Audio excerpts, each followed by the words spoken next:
Hello and welcome to TechFunnel.com's interview series. My name is Danny White, and today we have the opportunity to talk to William Tincup. William is the president of Recruiting Daily at the intersection of human resources and technology. He's a writer, speaker, advisor, consultant, investor, storyteller, and teacher. He's written over 200 human resource articles, spoken at over 300 HR and recruiting conferences, and he's conducted over 1,200 HR podcasts and webinars. William serves on the board of advisors for several companies, including Robot, TechScreen, Be Hired, Engagedly, Work4, and Smart Recruiters, among many others. He's an active mentor with ATK Labs in Israel and Talent Tech Labs in New York City. William, thank you so much for joining us today. Absolutely. This is going to be a lot of fun. Thank you. All right. So when it comes to your work, what gets you up and out of the bed in the morning? You know, I like talking on two sides. I like talking to people that are doing really innovative work. Mm-hmm. So on the entrepreneurial side, it's a gal or a guy that I get on the phone with and we do a demo of their software and I'm just blown away. Like, mm-hmm. Oh my God, I'd never thought this thought. I'd never even approached this problem in this way. Mm-hmm. And I'm left with the feeling of, you know, this is going to be lights out fantastic. So mm-hmm. I love it when people innovate. And then on the practitioner side, so a recruiter or a person in human resources, when they redo something, when they rethink something that maybe we haven't given a lot of thought to, mm-hmm. Or haven't thought about in a while, let's say onboarding. Mm-hmm. And we haven't thought about onboarding in a while. And so for someone to kind of like, you know what I want to do in onboarding? I don't want them to do anything for the first 30 days.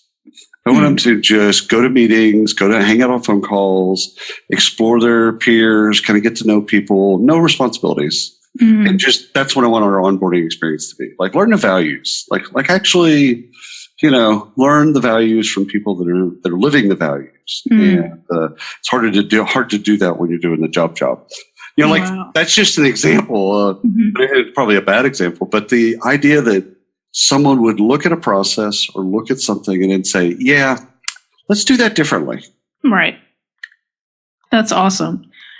So you've been in HR for a very long time, HR and technology, that intersection. How do you think it's grown together and just began accepting each other over the past few years? You know, I think SaaS mm-hmm. helped us along. Mm-hmm. When we were more or less an on-premise kind of a vertical, mm-hmm. it was harder for us because we had IT and the CTO and the CIO and CFO. A lot of people made the decisions for HR and recruiting. Mm-hmm. And when SaaS came along, it really helped us. Not to interact with those people, not in a bad way, mm-hmm. But just not get in the way of letting recruiters make recruiting decisions about technology, right? Or make HR decisions about technology. Mm-hmm. And SaaS was is kind of the linchpin. It allowed, because we were leasing the software, not buying the software, mm-hmm. it allowed us to move quickly into like, oh, there's a new way to think of this. There's a new way to do this. Mm-hmm. Instead of having to go to the CTO or the IT team because it was going to be hosted locally, we could just buy it. Mm-hmm. We could try it, pilot it. Mm-hmm. We could do all kinds of things that we had never been able to do before. So it really kind of brought back to life in a lot of ways this HR and recruiting that had gotten, I think, a bit stodgy. Mm-hmm. Maybe less innovative than some of the other areas like marketing or sales or finance. And so it allowed us to kind of catch up, if you will. Do you think that SaaS will continue to be like some of the glue that holds HR and technology together going forward? Or will there be another, platform that comes along? Yeah, there's no way to know, right? Mm-hmm. So if anybody, I always have this fun conversation with futurists, or at least people that pretend to be futurists. It's like, if you know the future, then why are we talking? Right? Why are we having this conversation? Why are we having this conversation? You already know what we talked about. Like, it's ludicrous. Mm-hmm. Not the rapper, but it's ludicrous to think that someone could know with certainty There's probability, of course, but certainty about what's the future, I laugh at, I scoff at, and I mock generally. I think your big platforms that are out there right now that we've all become kind of accustomed to, Microsoft, Amazon, Apple, Facebook, Google, will they do something collectively or individually that revolutionizes the way that software is delivered? Yeah, quite possibly. I'm definitely not going to rule it out because we've already kind of seen that. You know what? A lot of people, when SaaS came along, if you go back and look at articles of that day, of that era, you'll look at how many people are actually like, this is a terrible idea. It's a terrible way to distribute software. It's a terrible way to manage privacy and security and all these other things. And you look at them now, you're like, really? Yeah. Wow. So could it happen? Yes. But I would expect not for it to come out of nowhere. I would expect for it to come from probably one of these things that we're kind of familiar with already. Cool. So before diving into more of the interworkings of human resources, you used to work for Walmart back in the day as an assistant manager, and you count Sam Walton as Walmart's founder as your career role model. What were some of the lessons that you learned from him and from your time at Walmart? So he was instrumental in everything I learned about business and everything I've ever learned about business. And just one quick story is he and I were in a Walmart in Midland, Texas, so in the middle of nowhere. And he was I at the time managed hardware as one of the departments. And he was walking the side counter. He was walking the floor with me. And he goes, well, something to think about. He goes, how do you build trust with people? And, I answered, like a 17-year-old would, or I answered, in a really sophomore way. So he says, here's the deal. Guy comes in. Well, first of all, let's back up. Let's say you're at Kmart this week, and you notice that they have a whole section of hammers, and you're just kind of looking competitively and just kind of see how they display and merchandise. And you see that they have a ton of wood-handled hammers. It's just something that you make a mental note of, and you kind of go on about your business. Okay, fast forward, a gentleman comes into your store. You're working there in hardware. And he comes up to you and says, hey, I'm looking for a certain type of hammer. I'm looking for a wood-handled hammer. And you walk over to the side counter and you're out. Right? This is the decision. This is a life decision.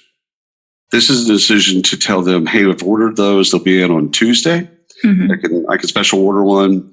I can have one shipped to you. There's all kinds of different ways. Like I could get that hammer that you want to you, but not right now.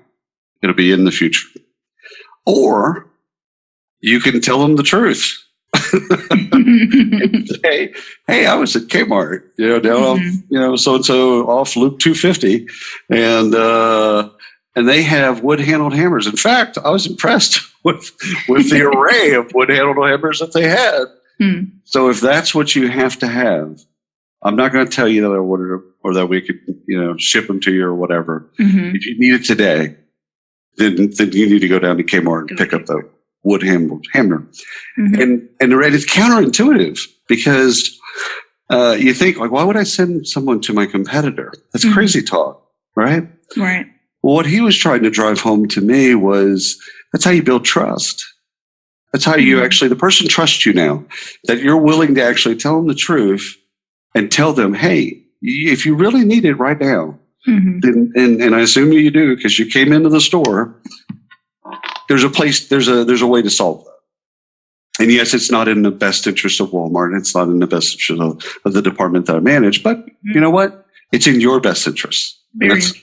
Should be what that should be what we're all about, right? So that was 1986, long time ago. Let's say a long time ago in a galaxy far, far away. But you know what? Concept still applies. Customer asked, prospects asked you something. Tell them the truth. If your thing doesn't do the thing, tell them. Yeah, we don't do that. Do you think that lesson of just honesty and being, transparent and telling the truth, do you think that's kind of lost in some of our industries? I do, and I think we were hyper competitive with game artists years, right?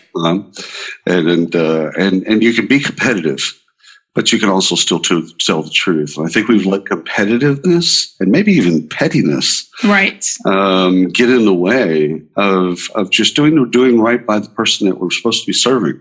Mm-hmm. So if we're in the restaurant business, the people that come in to eat our food, those are the people that we serve, not just literally serve them, but these are the people that, listen, if they've had a bad experience, that shows on all of us. Mm-hmm. That Absolutely. represents all of us. So yeah, have we lost that?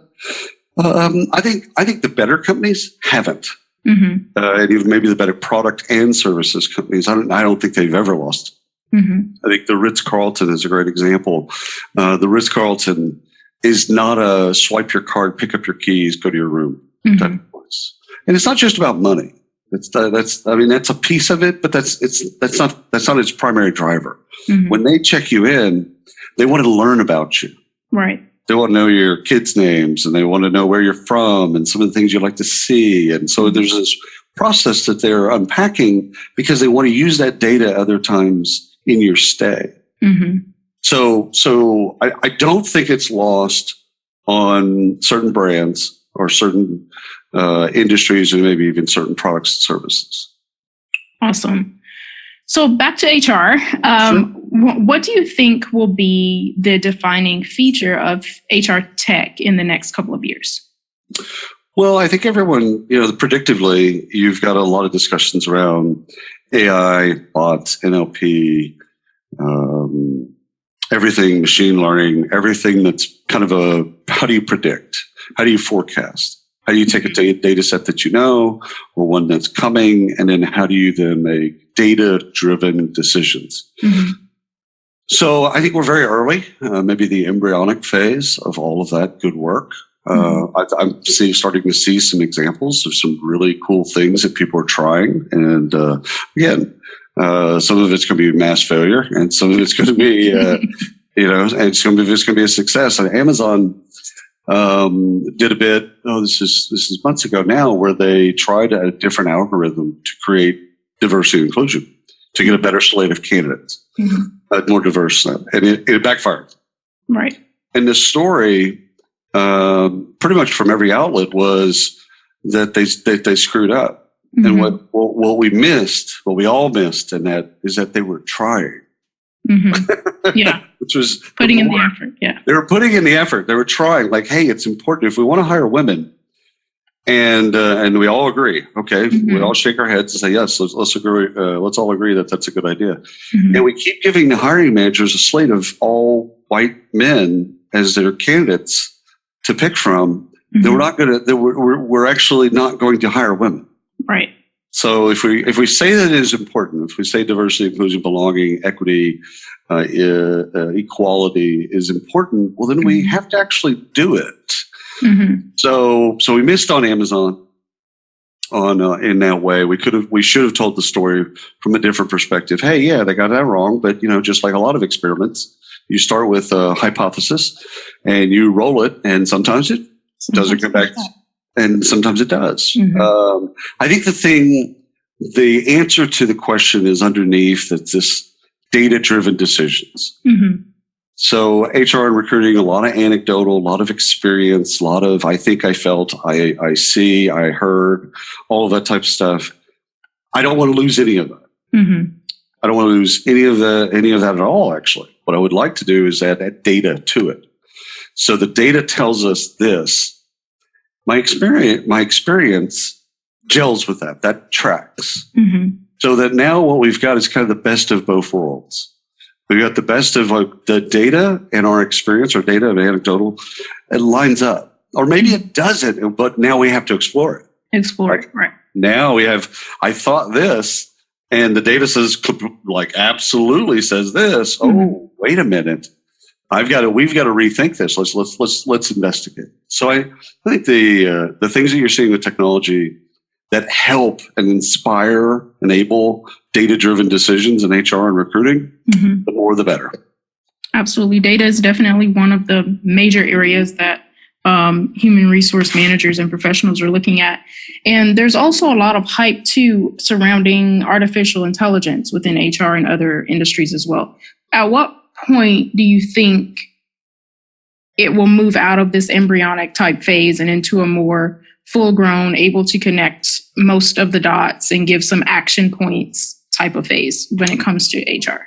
Well, so that we don't go so cynical that it's hard for us to consume. I think the thing is that we all recognize that we're using words and using language and describing technology that maybe we don't know exactly how it works, and that's both on the vendor side, the buy side, sell side, both sides. So the practitioners don't really know what an algorithm does or is, and most of the salespeople selling those things don't know as well. Right. So on one level, we have to kind of just dial down the rhetoric. And as a practitioner, the advice I give is, okay, when someone says something like machine learning, okay, ask them to show you it, not tell you about it, show you live software. Show me how that does that. Well, I can't show you. Well, if you can't show me, then how do I know that it exists? I got to see it. What that does is it'll tighten both sides. It'll help salespeople give real examples, not hypotheticals, not examples that quite aren't there. Like aspirational sales is sometimes filled with aspirational goals. Yeah, and that's fine. But if we get to the show me, let me see live software, let me see it in working in the way that you say that it works, then now I know what it is. So it's helped me as a practitioner. You've made the invisible visible. And with salespeople, it also does the same thing. Right. So if we do that, just a simple technique, we'll dial down the rhetoric. We'll stop saying that it cures all, because it's being pawned off as an elixir to solve all of your woes. You're bald, it'll grow back hair. If you're short, it'll make you taller. Like, keep going, right? Right. So what we have to do is kind of get closer to reality and the here and now, not the aspirational, not around the corner. Just like, show me how it does this. Chatbot's a great example. Show me the chatbot. Show me the behind the scenes. What does it look like? How does the dashboard work? What does it do? How does it triage? How do you answer it? How do you add new answers? Like, all that stuff. Instead of just saying, oh yeah, it's a chatbot. I could, as a practitioner, I could just leave it there and go, oh, I think I know what they're talking about. And as a salesperson, I could just leave it there and I think they know what I'm talking about. But I suggest that we show and tell and get to the heart of the matter, if you will, and look at software. And absolutely. I think that'll help. Yeah. Seeing is definitely believing in some cases, especially in this one. Right. So how can hiring managers avoid this type of myopic hiring and embrace more of the fluidity of talent that is available? So for the people that own companies, executives that are possibly listening to this podcast, what I would say is, if you really want to change hiring, change compensation. Okay. What do you mean by that? So okay, from sourcing, how do you find talent, to recruiters, taking them through the paces, to hiring managers, people that need the talent in a department, division, whatever, team. Well, all those positions have comp packages. Right. If you tied diversity and inclusion, belonging, equity, quality to their bonus structure, you'd be shocked to learn that they care more about diversity, inclusion, belonging, equity, and equality. So it's that simple. If we really wanted to fix this, it's a big if, by the way. Because we talk a big game. But if we really wanted to fix this, you just change it with comp. You incentivize sourcers, people that find talent, to then say, listen, we want you to find diverse and inclusive. We want you to find if it's a software engineering position, we don't want 50 candidates that all came out of Princeton that are white men. A couple of them, fantastic. But we want your bonus structure is now tied to that. You then putting together a diverse. Now, same thing with recruiters. You do the exact same thing with recruiters. When you pass over a slate to hiring managers, slate's got to be it's a diverse and inclusive slate of candidates, period, end of story.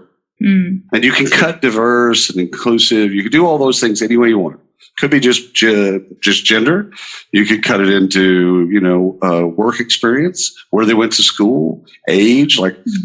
There's endless ways to cut those things. But the point is you tie their bonus structure to them putting together a diverse slate of candidates that go over to the hiring managers. Same thing with hiring managers. Now what you do is you just say, hiring, we want you to hire the best candidate, but we also want you, with this diverse slate of candidates, we want you to hire diversely. And your pay's tied to it, by the way. Wow. So we could change diversity and inclusion, in a large part, maybe not perfectly, but we could do that if we just change comp. Switching to job seekers, what 3 questions do you think job seekers will ask in 2019 or are already asking, and how should HR managers, recruiters prepare to respond to those? Well, it's generally what's next on one level. They want to know, okay, outside of this bit, what do you want me to do next? Like, do you have a clue as to how the company would utilize my skill set after I do this bit? They think in gigs. So anyone really under the age of 30, which is kind of a blend of millennials and Gen Z, they think in gigs. So I'll do this gig. And after this gig, I want to do another gig. It could be with your company in a different place and doing something different, but they think in gigs. So the what's next is a really important question to them. Old stodgy people in HR, we call that internal mobility. It's been around for a long time, and no one's really great at it. So turns out we've got to get better at it and better at speaking the language of candidates that say, hey, okay, yeah, you know what? You're probably wondering what's after this, right? All right, cool. Here's what I see for you. You do this bit, you're successful within a year. You're looking at these 3 options. Let me show you what each of them look like. Second question is, how are you going to make me better? So candidates coming in again, let's just say under 30, they know that they're good at certain things. They know that they're bad at certain things. So their questions are real simple. How are you going to make me better? That's either working on my strengths and making my strengths better, or working on my weaknesses and bringing them, up to a better level. Yeah. But it's, how are you going to make me better? Third, and which is, by the way, learning and development, another old stodgy HR concept. So we've got to learn that language. And I think the last one, and it's an important one, so I don't want to make it last as we've ranked them. It's, how are you going to praise me?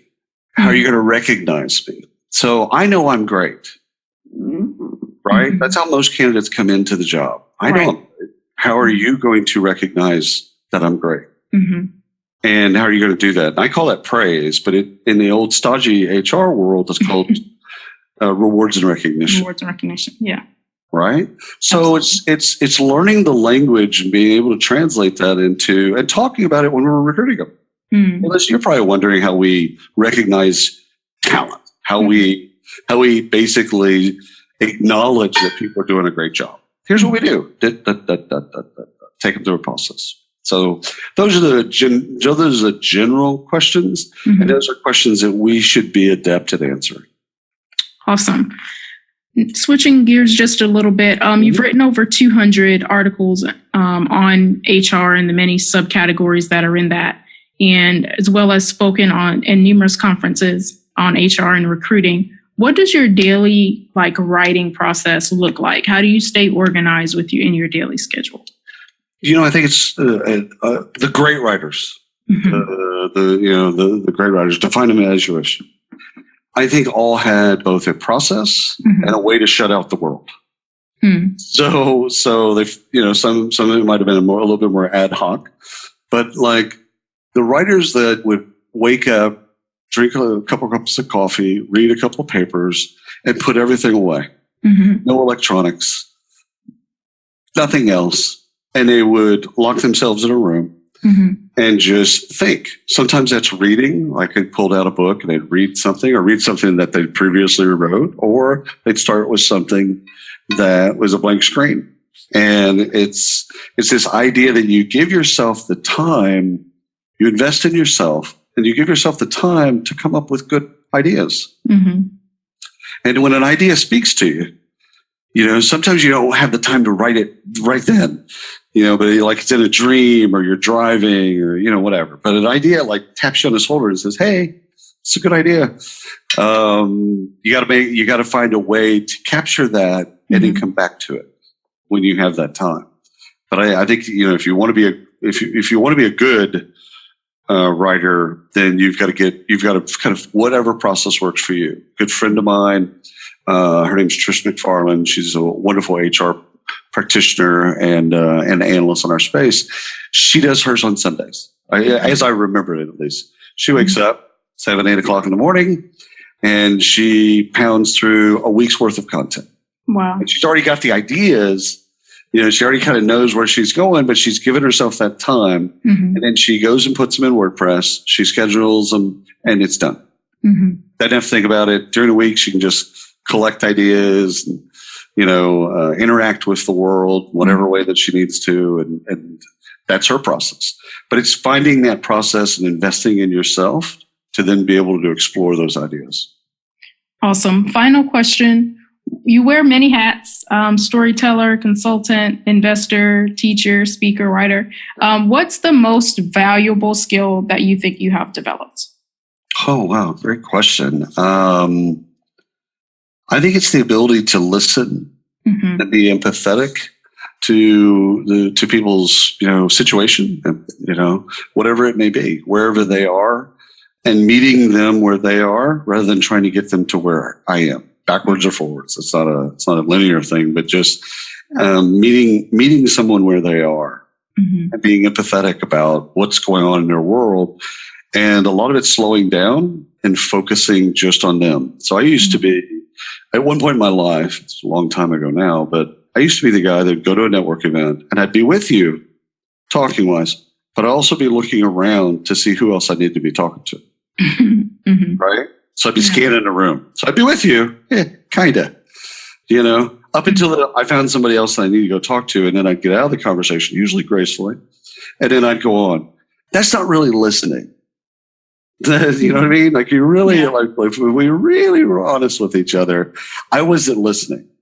I was really just kind of wasting your time and my own time.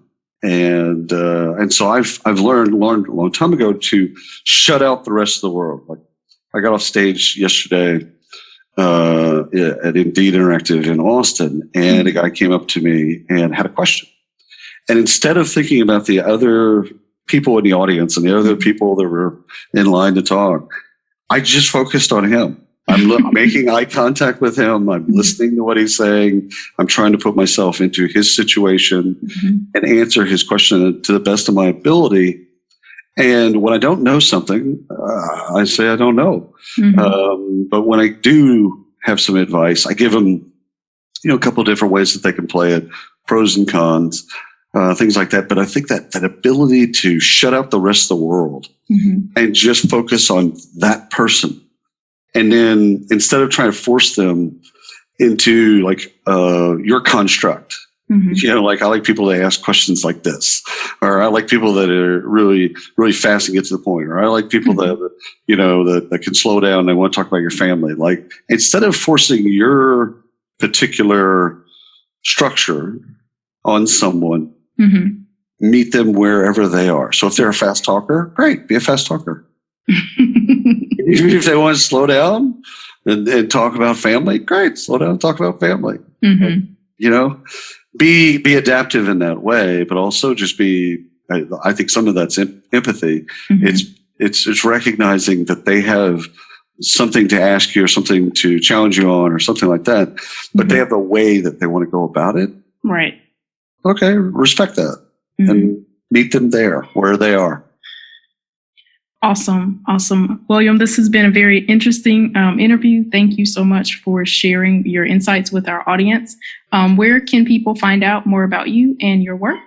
It's I'm easily found on the internet. Just type in William Tincup, and I promise you'll find me. All right. Thank you so much again. We really do appreciate your time and sharing all this information with us. Thank you, Dan.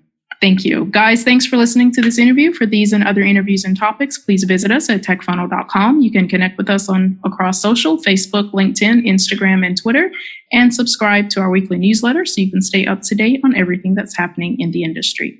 Thank you.